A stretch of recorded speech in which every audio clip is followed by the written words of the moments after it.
Hi hello ನಮಸ್ಕಾರ ಎಲ್ಲರೂ ಹೇಗಿದ್ದೀರಾ ಚೆನ್ನಾಗಿದ್ದೀರಾ ಅಂತ ಭಾವಿಸ್ತೀನಿ. Welcome back to my YouTube channel. ನಾನು ನಿಮಗೆ ತೋರಿಸ್ತಾ ಇರೋ ಜಾಗ ಯಾವುದು ಅಂತ ನೋಡ್ತಾ ಇದ್ದೀರಾ. ಇದು ಕುಂಭಮೇಳದಲ್ಲಿ ಇಷ್ಟೊಂದು ಜನ ಸ್ನಾನ ಮಾಡ್ತಾ ಇರೋದು.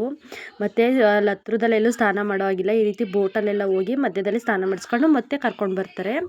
ಇದು ಲಾಸ್ಟ್ ಆಗ್ತಾಯಿದೆ, ಲಾಸ್ಟ್ ಆಗೋಗಿದೆ ಕುಂಭಮೇಳ. ಇವಾಗ ಕುಂಭಮೇಳದಿಂದ ಈ ಥರ ಸ್ನಾನ ಮಾಡಿಕೊಂಡು ಮತ್ತೆ ಅಯೋಧ್ಯೆಗೆ ಹೋಗಿ ಅಲ್ಲೂ ರಾಮನ ದರ್ಶನ ಮಾಡಿಕೊಂಡು ವಾಪಸ್ ಬಂದಾದಮೇಲೆ ಮನೆಗೆ ಅವರು ಈ ತೀರ್ಥ ತೊಗೊಂಡು ಬರ್ತಾರೆ.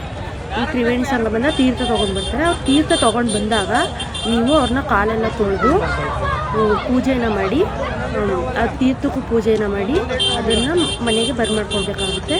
ಏನಕ್ಕೆ ಅಂತ ಅಂದರೆ ಅದು ತೀರ್ಥ ನಮ್ಮ ಮನೆಗೆ ಬಂದರೆ ಅದು ಶುಭ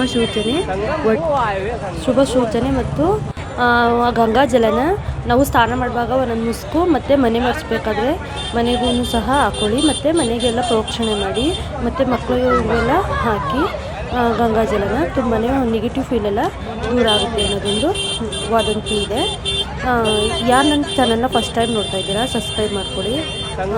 ಪ್ಲೀಸ್ ಲೈಕ್ ಮಾಡಿ, ಶೇರ್ ಮಾಡಿ, ಕಮೆಂಟ್ ಮಾಡಿ. ನೋಡಿ, ಅಯೋಧ್ಯೆಯ ರಾಮನ ದರ್ಶನ ಸಹ ಮಾಡಿಸ್ತಾ ಇದ್ದೀನಿ. ಎಲ್ರಿಗೂ ಒಳ್ಳೇದು ಮಾಡಲಿ ರಾಮ ಅಂತ ಕೇಳಿಕೊಂಡು ಥ್ಯಾಂಕ್ ಯು ಆಲ್.